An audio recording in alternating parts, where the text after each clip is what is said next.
Middle 2 lines కి ఇటు వచ్చేవాలి. ఏ complete అయిన తర్వాత ఏం రాయాలి? ఎండింగ్ స్ట్రోక్ రాయాలి.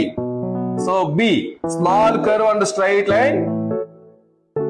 ఓవెల్ ఆల్రెడీ ప్రాక్టీస్ చేస్తారు కదా మీరు, ఓవెల్ లెటర్స్ ప్రాక్టీస్ చేస్తారు కదా. ఏ లో ఉన్నటువంటి ఓవెల్, బి లో ఉన్న ఓవెల్ ఒకేలా ఉండాలి. సి ఎండింగ్ స్ట్రోక్ ఇలా పైకి తీసుకెళ్లి స్టాప్ చేయండి. డి ఓవెల్ 2 లైన్స్ కి వచ్చేవాలి. Small curve and straight line.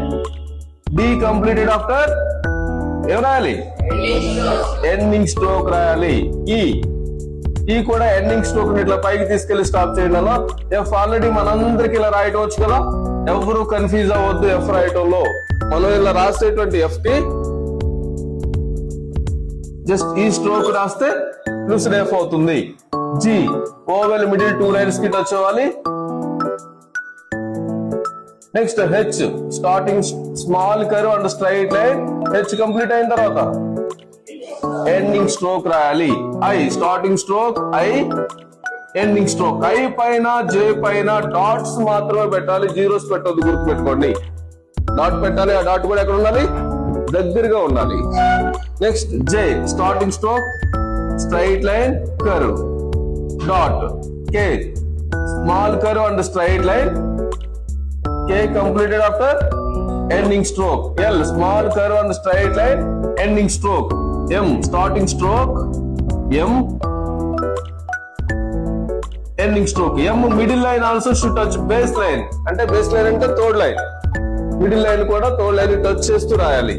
N starting stroke, N ending stroke. O middle 2 lines కి touch చేస్తూ రాయాలి.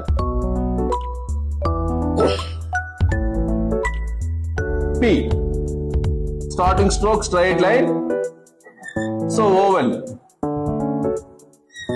Q oval, straight line, ending stroke. R చూడండి, స్టార్టింగ్ స్ట్రోక్, స్ట్రైట్ లైన్. ఈ మిడిల్ నుంచి separate చేస్తూ రాయండి. చాలా మంది 2 లైన్స్ కి టచ్ చేస్తూ రాయాలి. T straight line, ending stroke ఉండాలి. ఫస్ట్ లైన్ కి సెకండ్ లైన్ కి మధ్యలో T లైన్ ఇలా కొంచెం పెద్దగా పెట్టండి, పెద్దగా రాయండి. Next U starting stroke, straight line, ending stroke. V starting stroke, V starting stroke. W middle line also should touch top line అన్న. టాప్ లైన్ అంటే సెకండ్ లైన్. ఈ లైన్ కూడా పై లైన్ టచ్ అవ్వాలి. X Y starting stroke, Y and Z.